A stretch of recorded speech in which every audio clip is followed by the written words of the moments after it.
twasanze basidukanye n'iyonka baje kurangura igikorwa cya bene igihugu, igikorwa c'abarundi. Byatunezereje cyane rero. Ikindi cyatunejereje ni uko aho twagiye turumva hirya no hino mu gihugu umutekano ari wose, haba no mu gisagara cya Bujumbura. Twumvise yuko aho bimuriye amabiro y'amatora yuko abantu bagiye ari benshi gutora. Ibyo byose rero bikaba byatunejereje.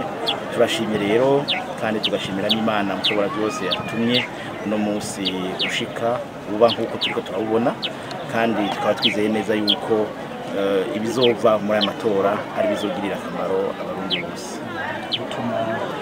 Ubutumwa twotanga ku barundi ni uko ubwa mbere ho haruhande yo kubashimira ku gikorwa ciza bagize, ukuntu bazindutse, ukuntu bigoye bakavuka hakiri kare baja ku mabiro y'amatora. Twabamenyesha neza yuko mu gihugu cacu twamaze kuvyumvikana yuko ubutegetsi ikiringo c'abatowe kirangiye, ababasubirira basubirizwa biciye mu matora. Ico ni ikintu twumvikanye, haba mu bwirizwa shingiro biranditswe, haba no mu masezerano y'Arusha biranditswe.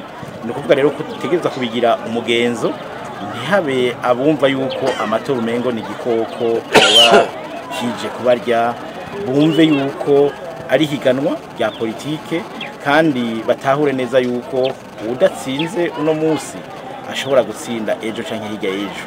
Ivyo rero twovyumva kuko twarabonye neza yuko hariho abarundi bamaze kuba nk'abatinya amatora, kandi ariyo ngendo yonyene ubu twahisemwo ingendo ya demokarasi.